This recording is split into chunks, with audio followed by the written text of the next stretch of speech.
Então a gente vai prosseguir com o capítulo 4, que a gente começou na aula anterior, né? E hoje eu vou falar sobre alguns diagramas de fase de algumas oscilações não lineares, tá?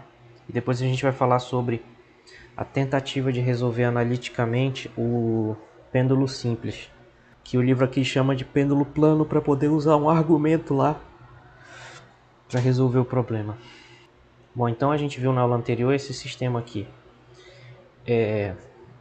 Inclusive a Franciane estava presente, ela fez uma pergunta bem interessante, que foi: para que serve isso, né? E bom, esse sistema aí é o seguinte: tem essa bolinha presa por duas molas aqui. Então essa bolinha aqui está presa por essas duas molas e a gente está tipo vendo isso horizontalmente, né, visto de cima, desprezando a gravidade, ou por esse motivo ou porque é muito pequeno, a gravidade não vai influenciar, sei lá. E a gente viu que isso aqui conduz a uma equação não linear, tá? Aí só tentando responder ao que ela falou, acho que um exemplo interessante onde poderia se tentar aplicar isso daqui é no estudo de sólidos, né? Porque os sólidos eles têm posições fixas aqui para os átomos e os átomos ficam oscilando em torno dessas posições de equilíbrio. Então acho que talvez seja interessante aplicar para uma situação tipo essa. E aí nós vimos, fazendo alguns cálculos, né? Estão lá nos slides que eu enviei no grupo para vocês ainda agora, esses cálculos. A gente chega nessa equação de movimento que está circulada de amarelo aí, tá? Então é massa vezes aceleração é igual a menos duas vezes a constante das molas, que a gente está supondo que são iguais, e x é esse deslocamento em relação à posição de equilíbrio desse eixo x, então é esse tamanho bem aqui é o x, tá? E o L é o comprimento da mola em repouso. Então o que a gente vai fazer agora primeiro a gente vai ver que isso é na verdade aproximadamente proporcional a menos x ao cubo. Então se encaixa naquele caso que a gente estudou da aula anterior, que seria uma força proporcional a x ao cubo, negativo vai dar um potencial proporcional a mais x à quarta. Então ele vai ser rígido, né? Oscilação rígida, como a gente chamou lá. E essa aproximação ela é basicamente o seguinte, galera. A gente pega essa raiz quadrada aqui, elevada a menos meio, né? Então, na verdade, lá no denominador a gente tem esse termo aqui. Aí a gente vai aproximar isso para usando uma fórmula que é essa daqui. 1 mais uma coisa pequena elevado a n é aproximadamente 1 mais n vezes essa coisa, tá? Na verdade, isso é uma expansão em série de Taylor, né? Que também pode ser vista como um binômio de Newton. Enfim, é uma aproximação bastante usada. Então, nesse caso aqui, se a gente identificar o nosso lambda, que é esse número pequeno, ele é x sobre L. E o nosso n, que é o expoente, é menos meio. Então, usando esses dois argumentos aí, a gente consegue aproximar esse valor para ser aproximadamente 1 menos meio, que é o n, vezes o lambda, que, perdão, eu falei errado. O lambda seria isso aqui ao quadrado. Tá? Então esse termo ele vai ser aproximadamente isso. Agora, se a gente substituir aqui, a gente vai perceber então que a força, né? A força que é mx dois pontos, ela vai ser menos 2kx, e entre parênteses está 1 menos essa quantidade que a gente colocou. Então vai ficar 1 menos essa quantidade aí, então vai ficar menos 1, e esse aqui vai ficar positivo, né? Então vocês já viram o que vai acontecer aí. Vai cancelar esse 1 com esse 1 aqui, esse 2 vai cancelar com esse 2, e isso aqui é uma aproximação, né? Então isso vai ficar aproximadamente igual a menos k sobre L ao quadrado. Deixa eu só comparar com o resultado aqui para ver se eu cometi algum erro. Menos k sobre L ao quadrado x ao cubo. Então a gente percebe que a primeira ordem de aproximação dessa força, dessa oscilação não linear que a gente estava estudando, que é representada por esse sistema de duas molas, a primeira aproximação não é uma lei de Hooke do tipo menos kx, mas sim uma aproximação do tipo menos uma constante vezes x ao cubo, né? E aí isso um pouco justifica o que a gente discutiu depois não, na quinta-feira a respeito dessas forças proporcionais a x ao cubo ou x ao quadrado, tá? Representando oscilações no caso. Deixa eu só apagar aqui que eu achei que eu fosse gastar mais slide com isso. Bom, e aí então vamos tentar entender essa equação que surgiu utilizando essa técnica dos sistemas dinâmicos, tá? Então utilizando essa técnica, deixa eu só encontrar aqui a equação de novo, tá aqui. Usando essa técnica dos sistemas dinâmicos, a gente não vai precisar fazer nenhuma aproximação, certo? Então a gente vai pegar a equação de movimento sem nenhuma aproximação. Isso é o legal também dos sistemas dinâmicos, é que a gente não precisa fazer aproximações. A gente pode estudar o problema com toda a sua característica, né? Bom, então passando essa massa dividindo, vai ficar x dois pontos é igual a menos 2k sobre m x, né? Vezes 1 menos 1 sobre a raiz de 1 mais x sobre L ao quadrado. Eu acho que é isso. Então, para a gente transformar isso num sistema dinâmico, o que a gente precisa fazer é identificar como sendo a velocidade o x ponto, certo? E aí isso aqui a gente transforma num sistema nas variáveis x e v. Por quê? Porque quando a velocidade é x ponto, x dois pontos é v ponto. Então a gente transforma isso num sistema dinâmico, que é esse. X ponto igual a v e v ponto igual àquilo lá. Então esse aqui é o sistema dinâmico para o problema lá das duas molas. Então prosseguindo, né, essa equação aí do sistema de duas molas vai ser não linear, porque a força ela é proporcional a uma raiz quadrada aí. Fez a posição, inclusive eu esqueci bem aqui tem um x. Então o que a gente pode fazer agora é ver qual é o gráfico desse sistema dinâmico, né, do espaço de fase desse sistema aí, para a gente tentar entender um pouco como é que funciona essa oscilação. Então eu já fiz aqui esse gráfico, tá? E tá aqui o sistema dinâmico. Ó. Esse XP eu chamo assim, é o X ponto. Não sei se está dando para ver aí. Tá? Aí o X ponto é igual a V, tá? Aqui, onde eu estou marcando. E o V ponto vai ser menos 2K sobre M vezes a posição X, vezes 1 menos essa raiz, igualzinho tá lá. Aí eu escolhi aqui comprimento da mola igual a 1, massa igual a 1, constante da mola igual a 1. Fazendo isso, a gente pode ver o espaço de fase, vai ser esse aqui. Mandei rodar aqui. Então vai ser esse, ó. Deixa eu só diminuir um pouco que eu acho que vai ficar melhor aí, talvez. Então, no eixo horizontal aqui é a posição x e no eixo vertical é a velocidade v, tá? Então vocês percebem que as soluções elas são cíclicas e isso significa que o movimento é uma oscilação, certo? Não necessariamente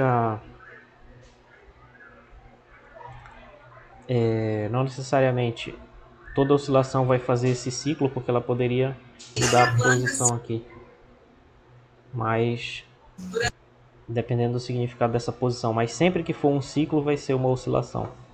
E pelo fato de não ser um círculo, isso significa que isso não vai ser um oscilador harmônico simples. Se fosse uma elipse, ainda poderia ser um oscilador harmônico simples. Então o simples fato disso aqui não ser nem um círculo nem uma elipse já mostra pra gente que não é linear. E pelo fato de ser uma curva fechada, mostra que é uma oscilação. Então, pelo fato de ser uma curva fechada e de não ser um círculo, nem uma elipse, é uma oscilação não linear. E a gente não teve que resolver. Esse que é o interessante. A gente plotou uma solução numérica.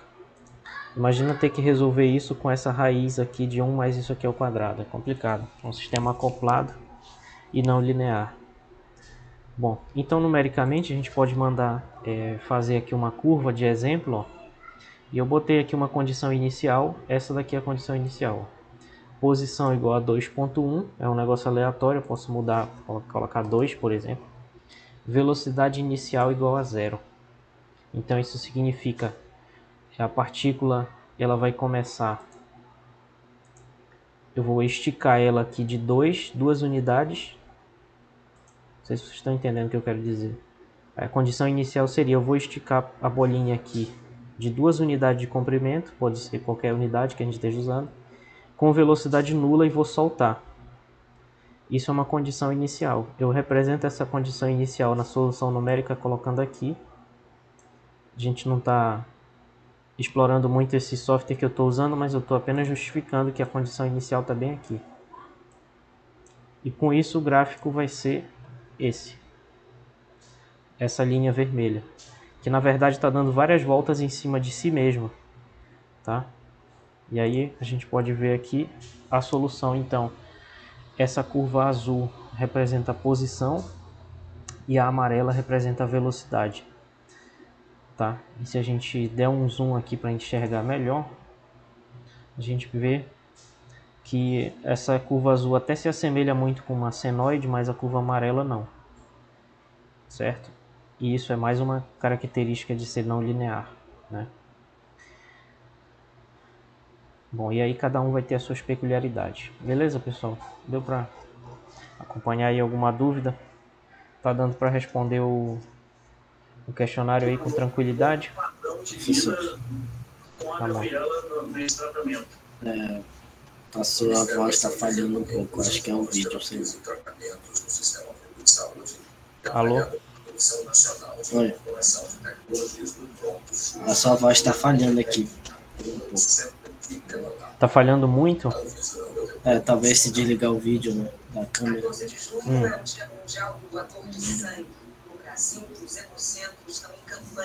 Tá meio travado assim, né? Umas partes que fica cortando.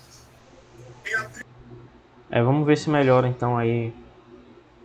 A internet que eu tô usando aqui, ela tá com um probleminha desde ontem. Então é isso a internet.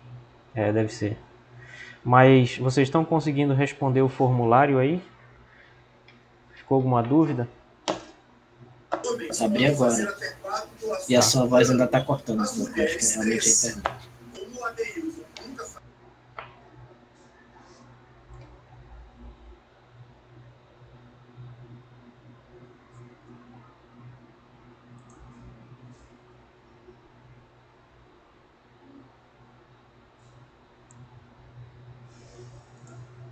Pô, o sinal aqui parece que tá excelente. Deixa eu ver se não é mau contato aqui do microfone, peraí.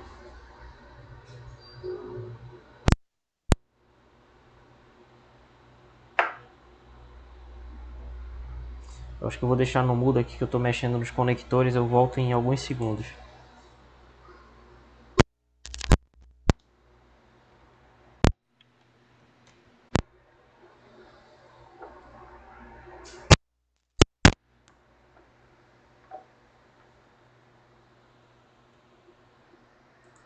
Alô?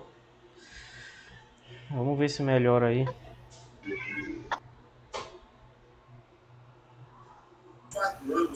Acho que sim.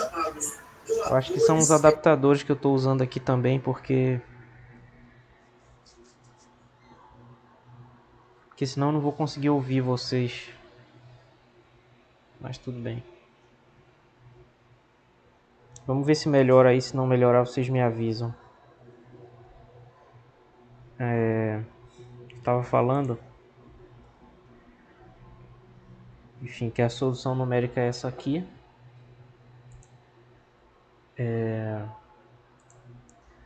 Aí, depois disso, tem outro exemplo que a gente vai falar, que é da chamada equação de Van der Pol.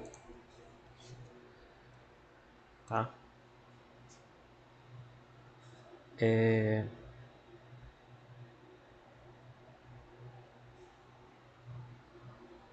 essa equação, ela representa um tipo de oscilação não linear, certo? E ela é isso aqui. É mais um exemplo lá do livro. Essa equação é isso aqui. X dois pontos mais um parâmetro μ, que representa um amortecimento, vezes x ao quadrado menos a ao quadrado x ponto, mais ômega zero ao quadrado x igual a zero. E ainda está cortando ainda? Sim, professor, aqui tá ainda. Sim. Porra. Tá, eu tive uma ideia, peraí. Mas tá dando pra entender um pouco. Eu vou mandar minha voz pelo celular. Peraí.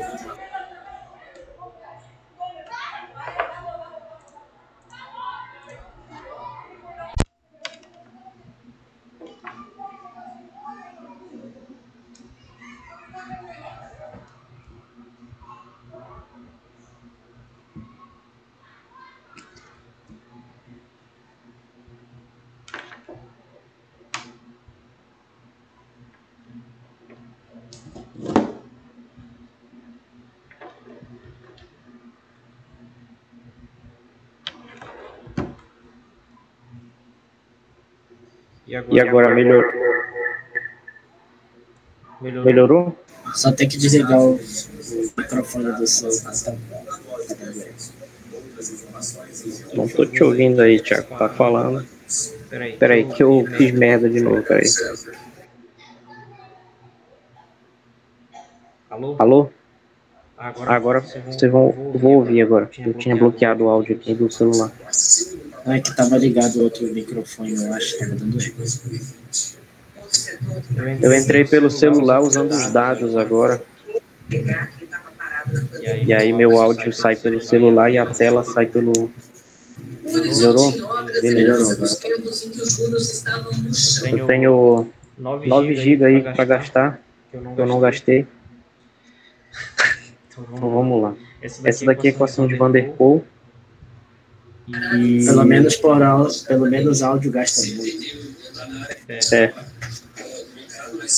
Essa aqui é a equação de Van der Pol, tá? É uma equação interessante e que, segundo o livro nos diz aí, ele representa oscilações eletromagnéticas em circuitos à válvula dos primeiros rádios. Então tem uma certa importância histórica aí.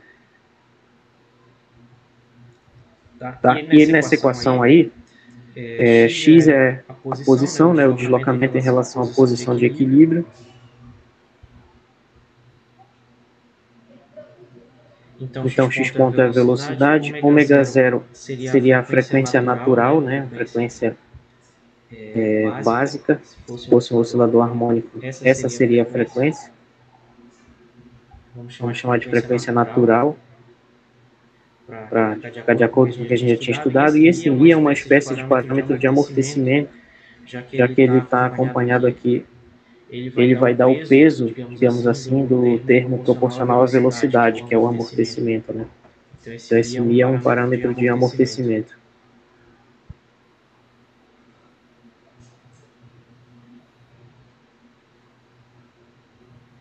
E notem aí que ela vai ser não linear por causa desse produto. Vai ter um x ao quadrado vezes a velocidade aqui. Então, se não tivesse esse termo, isso ia ser muito, muito parecido com o que a gente já estudou do oscilador amortecido, né? No capítulo 3. Mas devido a esse produto de x ao quadrado com x ponto, ele não vai ser. Vai ser não linear. E a gente pode estudar esse problema, já que ele é não linear, a gente não consegue resolver facilmente igual a gente resolveu os outros, os lineares. Aí a gente tem que recorrer a outras técnicas e a técnica que a gente vai estar usando aqui é essa do sistema dinâmico, tá?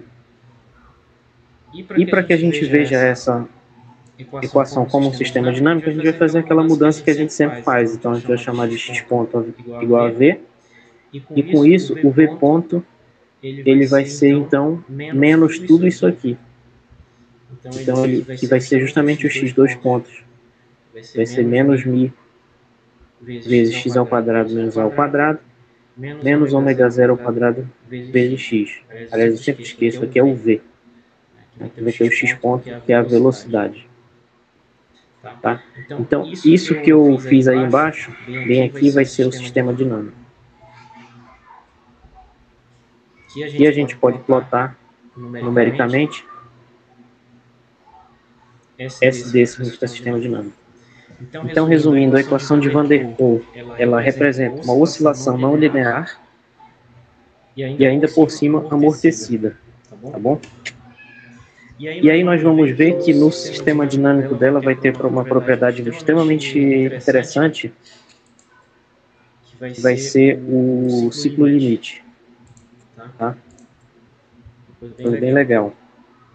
Deixa eu só achar aqui o programa que acabei me confundindo um pouquinho. Bom, então, eu botei aqui a equação, olha, como vocês podem ver, x ponto igual a v, minha primeira equação, e v ponto igual aqui a menos μ, x ao quadrado menos a vezes v, menos ômega zero ao quadrado vezes x. Aí quando a gente plota as soluções desse sistema, dá esse gráfico aqui. Tá? Então a gente vê que na verdade vai ter uma espiral, só que esse gráfico ele é mais interessante do que parece, porque olhando aqui dá para ver que essa linha azul do meio aqui não se encontra direito, né, com a outra. Então, na verdade, não sei se vocês estão conseguindo perceber essa sutileza aí onde vocês estão vendo, mas ela não vai encontrar, as linhas não vão encontrar, vai fechar. Então vai ter uma espécie de espiral. Só que não é apenas uma espiral, tá? Vamos fazer duas curvas para vocês entenderem o que eu estou falando. Então eu vou fazer uma aqui com essa condição inicial, x igual a 3, velocidade igual a 0. Então esse ponto aqui, entre x é igual a 3 e velocidade igual a 0, esse ponto bem aqui onde está o mouse. Tá? X igual a 3, v igual a 0. Usando isso como condição inicial, a gente pode botar uma solução, e olha só que interessante da solução.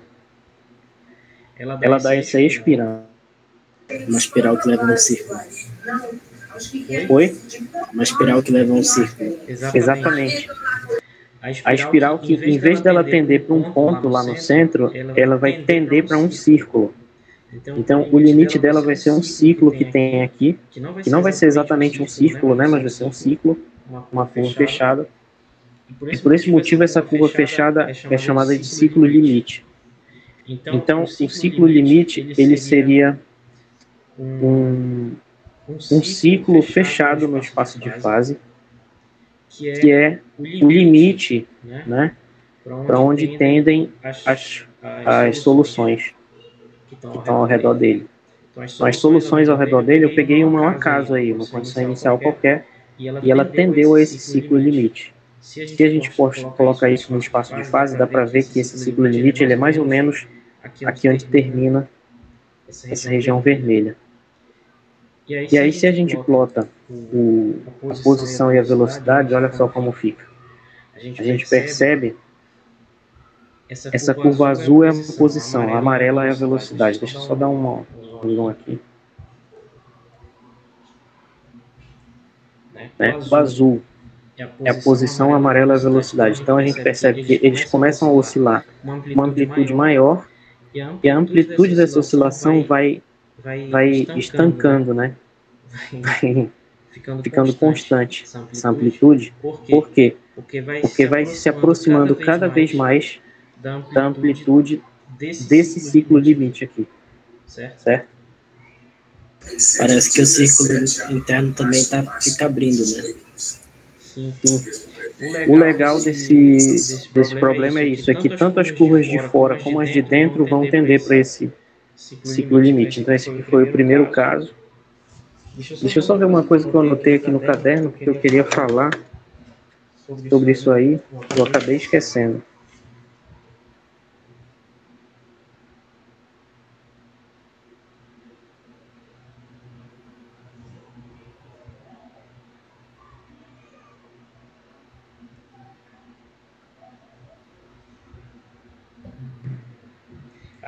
Quem vai determinar esse ciclo limite vai ser a relação entre a posição e aquele parâmetro A lá.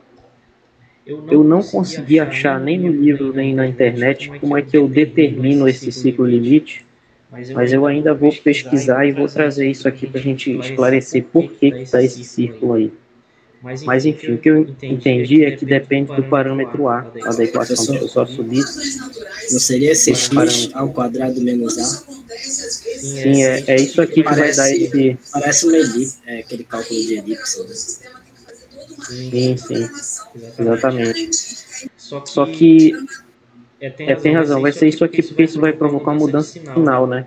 Se o x for menor, se o módulo de x for menor que o módulo de A, esse termo todo vai ser negativo e aqui vai ser positivo. Aí vai ter um comportamento diferente do que se ele fosse maior. Está dizendo que o x vai ter que ficar uma distância de tipo um raio A, né? Uhum. Eu vou já falar uma outra coisa, mas vamos tentar só relacionar isso aqui com a física do problema. Isso é uma oscilação não linear. Então, imaginem que o eixo x aqui é a posição, né? Vamos ver só o gráfico do x aqui. Deixa eu só tirar isso aqui temporariamente. Está aqui o gráfico só do x. Essas oscilações elas têm uma amplitude que vai diminuindo, tendendo à amplitude limite, que é a dada lá pelo ciclo limite. Então, essa oscilação ela é amortecida, mas ela é diferente do amortecimento que a gente estudou lá no capítulo 3, que tendia a zero. Esse aqui não, ele tende a um limite que não é zero, certo? Então, essa é uma característica bem interessante que eu achei desse problema. Ela vai tender para um limite que não é uma oscilação nula, mas sim uma oscilação limite. Muito doido isso. E se a gente colocar agora uma condição inicial aqui dentro, a gente vai perceber um aspecto complementar aí interessante disso. Tá? Então vamos repetir tudo igual, só que agora a gente vai pegar uma condição inicial lá dentro do círculo. Então eu peguei essa aqui do livro, que eu queria reproduzir o que estava no livro para ver se ficava igual, né? Aí eu peguei aqui posição igual a 1, velocidade igual a 0, mais ou menos aqui, esse ponto onde eu estou colocando o mouse. Não sei se vocês podem ver meu mouse mexendo aí, mas é mais ou menos bem aqui a condição inicial. E o resultado deu esse aqui. Deixa eu só separar os dois para ficar... Então essa daqui seria a solução no espaço ela começa bem aqui, onde eu estou passando o mouse aqui. Ela vai oscilando, a amplitude vai aumentando cada vez mais, até ela tender a esse ciclo limite. Aí a gente percebe que as linhas elas ficam tão próximas umas das outras que o computador acaba colocando uma em cima da outra e a gente enxerga aqui mais grosso, né? Então no espaço de fase seria isso. E plotando a posição e a velocidade dá isso aqui.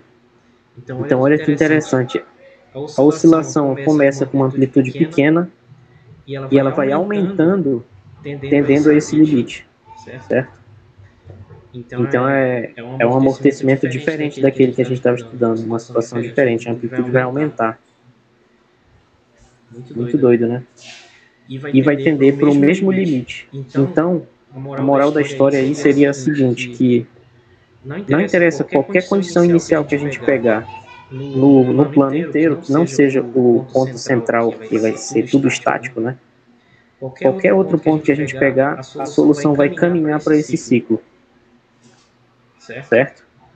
É por isso que é chamado de ciclo limite. Eu não sei se eu consegui explicar o suficiente, não sei se deu para entender, se vocês conseguem responder lá a pergunta que eu fiz com base nessa explicação que eu dei.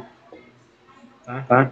Mas o que eu quis chamar a atenção aqui foi o seguinte: qualquer condição inicial que a gente der, se a amplitude for maior, ela vai baixar para chegar lá. Foi o primeiro caso. Se for esse outro caso, amplitude menor, ela vai aumentar para atingir esse limite. Certo? Não sei se ficou claro aí. Alguma dúvida? Uma questão?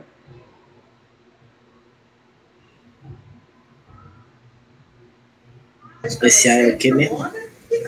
Oi? O A é o que mesmo? Eu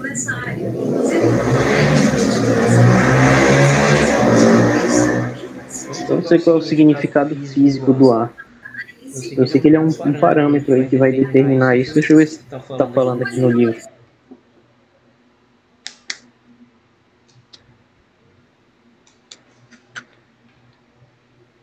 Não.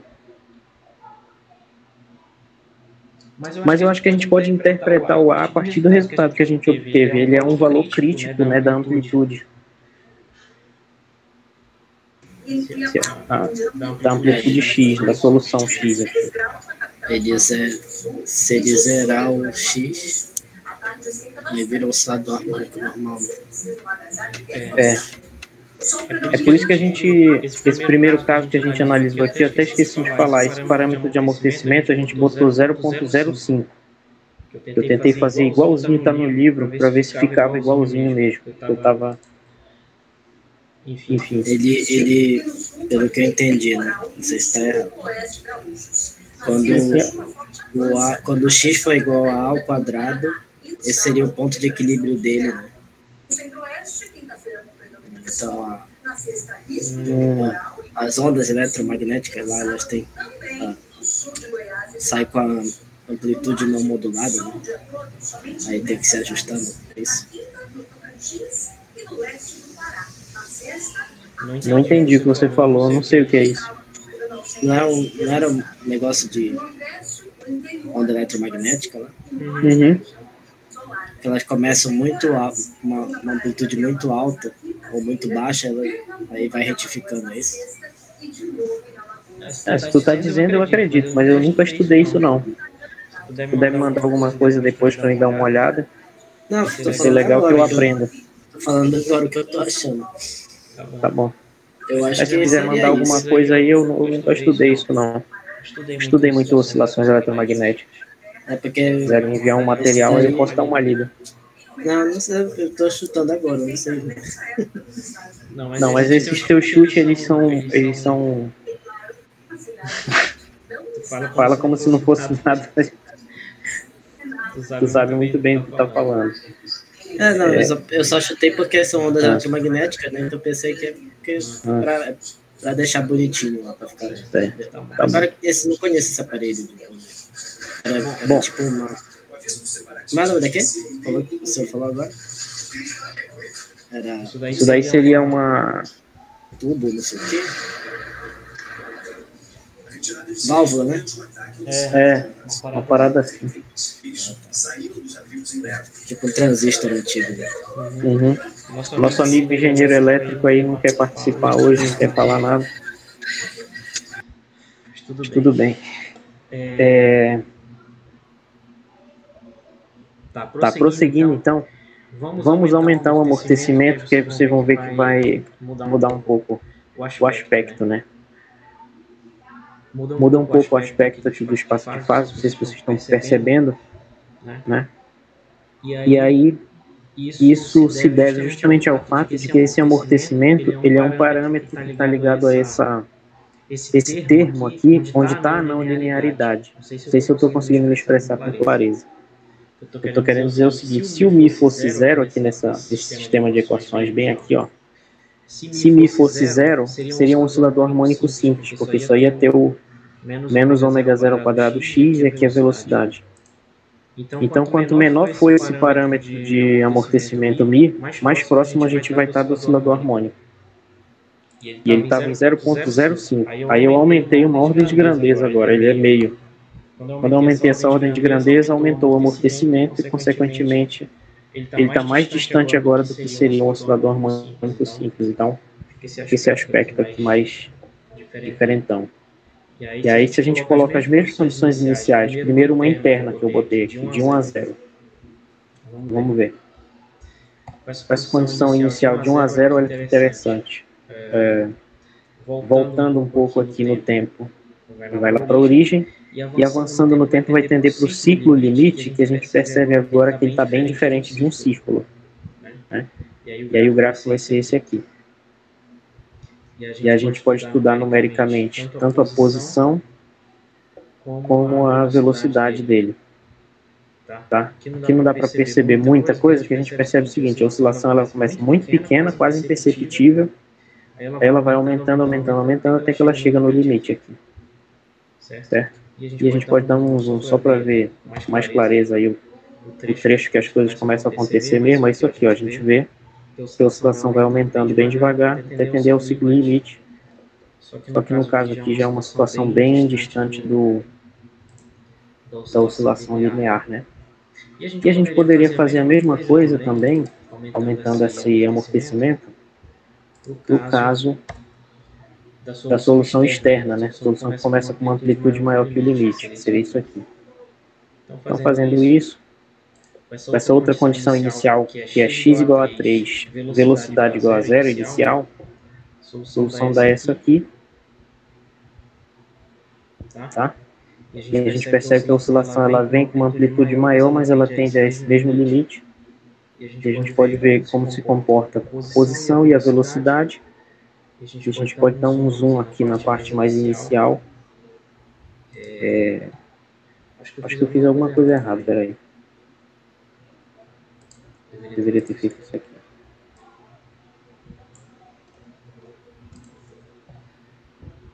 Peraí, rapidão.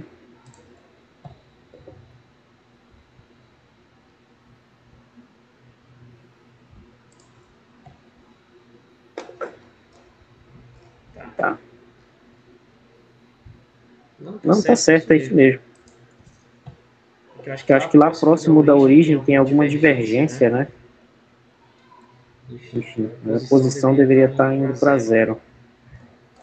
Não sei, deve ter algum problema computacional aqui. Ah, não, desculpa, eu estou me confundindo. Esse negócio vem lá do... Vem de longe, né? Desculpa. Deixa eu só explicar de novo aqui que eu falei besteira.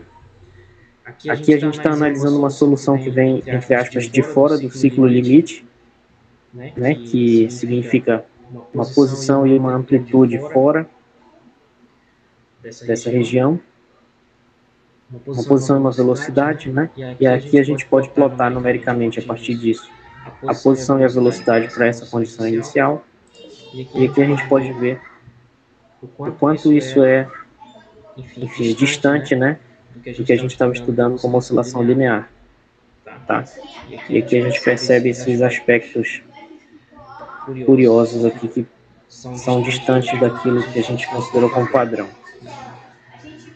Enfim, resumindo, dá para resolver numericamente e a solução é essa. Eu gosto muito de falar sobre sistemas dinâmicos, porque eu usei muito isso na minha pesquisa do doutorado. Não sei se eu estou conseguindo transmitir para vocês o quão legal e útil é essa parada aí, mas enfim, eu tentei. É bem interessante a questão do sistema dinâmico, dá para resolver muita coisa. Inclusive, quem foi meu professor de mecânica clássica foi o professor Elinei. E aí fica a dica, né? Vocês darem uma olhada no livro dele, no livro dele.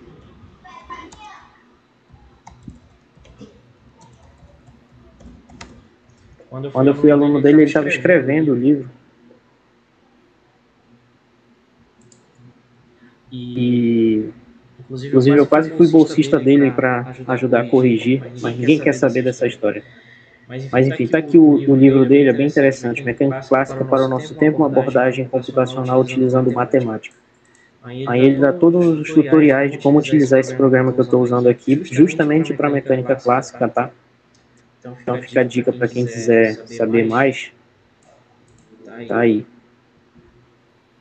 Enfim, e uma das ferramentas mais importantes que a gente tem para usar é justamente essa, dos sistemas dinâmicos. Beleza? Ok. Deixa eu só ver o que mais que eu tinha para falar para vocês hoje. Então a gente viu com um amortecimento pequeno, que seria esse 0,05, né? A gente viu que era próximo do círculo, depois a gente viu um amortecimento grande, que é 0,5. E aí outra questão que a gente pode falar é sobre o pêndulo plano. Bom, o pêndulo plano, acho que eu vou deixar para falar na próxima. Vocês têm alguma questão lá sobre isso? A última, né? Tá, então eu vou falar rapidinho aqui para a gente finalizar logo sobre essa questão do pêndulo plano, que é o seguinte. Aquele pêndulo que pode ir em duas direções diferentes. Que ele pode gerar aquelas formas assim que não fecham. Deixa eu só copiar a imagem do livro para facilitar a nossa conversa. Porque não tem como eu fazer esse gráfico agora.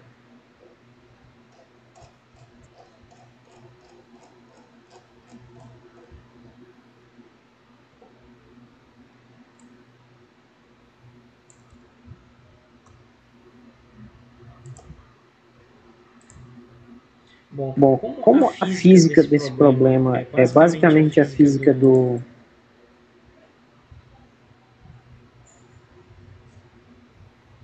Estão me ouvindo? Como a física desse problema é basicamente a física do oscilador do pêndulo simples, né? Acho que não precisa a gente deduzir tudo de novo. É basicamente a mesma coisa. A gente tem essa equação aqui, né, onde ω0 seria a frequência natural de oscilação, G sobre L, onde G é a gravidade e L é o comprimento do fio. Esse sistema, ele é o seguinte, uma bolinha presa por uma haste, presa aqui no centro. Esse sistema, ele está posicionado verticalmente, igual a gente enxerga, então bem aqui vai ter o peso, aqui vai ter a tensão no fio, aliás, na barra, né? E a física desse problema conduz, então, a essa equação aí, θ 2 pontos, mais G sobre L, θ, aliás, seno de θ, igual a zero. Nós já estudamos isso daí com a aproximação. Que é a aproximação, né, que na verdade diz que o ângulo θ, ele é módulo positivo, só que é muito menor do que 1. Podendo ser zero, enfim. O que importa é isso aqui. O módulo dele é muito menor do que 1. E com essa aproximação, esse seno de θ vai ser aproximadamente o θ, o que nos faz perceber que na verdade vai ser um oscilador harmônico simples, né? Só que isso já ficou para trás. Agora a questão toda é estudar isso sem essa aproximação. Aí a gente já estudou usando sistemas dinâmicos, a gente viu o que dá. Só que tem uma outra questão aqui que é a seguinte: é possível resolver isso analiticamente também. Só que resolver analiticamente leva a um problema que na verdade não tem solução analítica.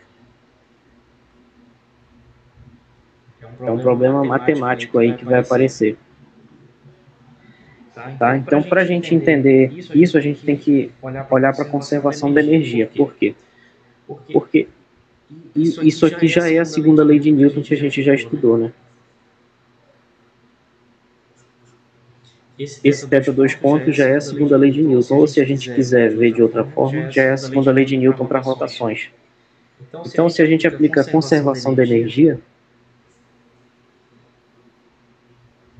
o sistema vai ser não linear, mas ele é conservativo.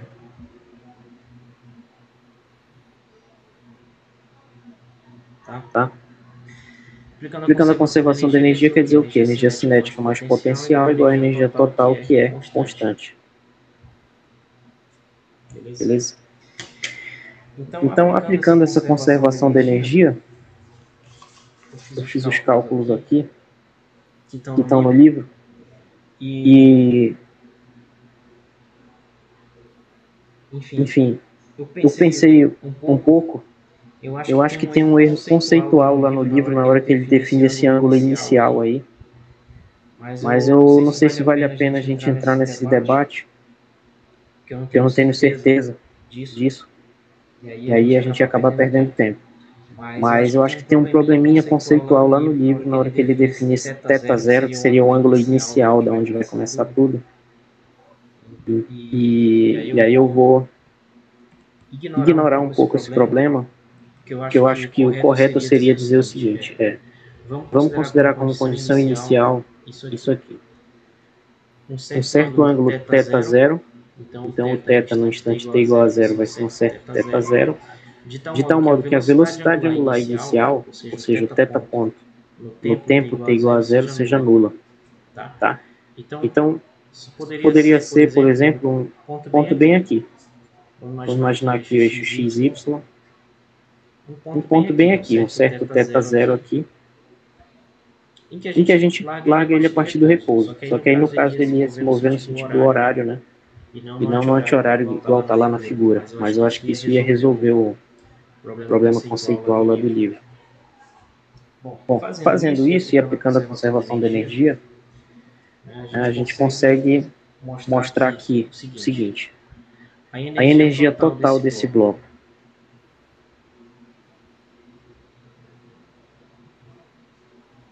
ela vai ser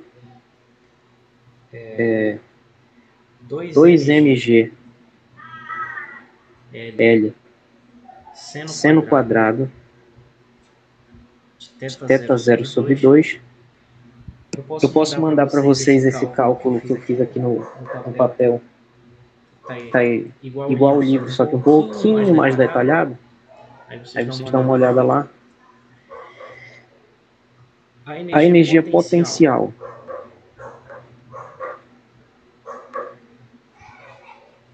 só estou tentando evitar da gente fazer muito cálculo maçante aqui, mas enfim. Qualquer dúvida eu posso mostrar tudinho aí. E o U igual a mg L vezes 1 menos cosseno do θ. Tá? Para que a gente está fazendo isso? Porque a ideia toda é que a conservação da energia, que é T mais U igual a E, permite a gente isolar a energia cinética, E menos U, que na verdade é proporcional à velocidade ao quadrado. Então a ideia é que é mais fácil resolver a equação da velocidade porque é uma equação de primeira ordem. Tá? E a energia cinética, meio de mv ao quadrado. Só que como esse movimento acontece num círculo, V é igual a ômega R, sendo ômega a velocidade angular. Então é R θ ponto. Só que o raio desse negócio, na verdade, não é nem R, é L. Então isso dá L θ ponto. Velocidade linear vai ser L vezes a velocidade angular θ ponto. Então isso é meio de M L θ ponto ao quadrado. Tá? Então, igualando isso com aquilo, vai ficar assim, meio de M L θ ponto ao quadrado igual a energia total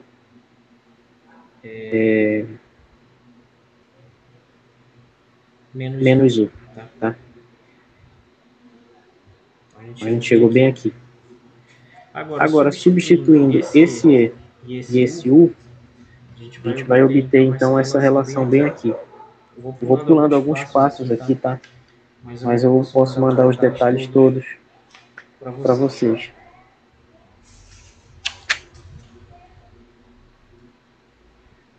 A gente vai chegar no seguinte, θ ponto é dθ dt, e isso vai ser igual a 4 vezes G sobre L vezes o seno ao quadrado de θ0 sobre 2 menos o seno ao quadrado de θ sobre 2, tá? E aí, passando o dt multiplicando e tudo aquilo que está ali dividindo, na verdade aqui é θ ponto ao quadrado. Aí tirando a raiz, vou ter a velocidade angular. E todo esse trambolho aí elevado a meio. Aí agora a gente vai passar o dt para o lado de lá e tudo isso dividindo. Então vai ficar assim, o dt vai ser igual a meio raiz de L sobre G, vezes tudo isso aí. É uma conta e tanto, galera. Mas também não é nada do outro mundo. Tudo isso vezes dθ. E aí, entra um ponto que eu acho que tem um probleminha no nosso livro. Nosso livro é excelente, mas eu acho que bem aqui ele cometeu um probleminha. Que é o seguinte, a gente pode escolher esse θ0 de tal modo que a integral, o θ varia de 0 até θ0, quando o tempo varia de 0 até um período dividido por 4. Tá? Fazendo isso e integrando aqui, isso vai dar uma integral de 0 até o período dividido por 4, igual a meio vezes essa raiz, vezes essa integral aqui. Então isso vai dar o período dividido por 4, né? Vezes a integral de 0 até θ0 disso tudo aí. E aí qual que é a dificuldade aqui? A dificuldade é resolver essa integral, porque ela é uma integral elíptica, tá?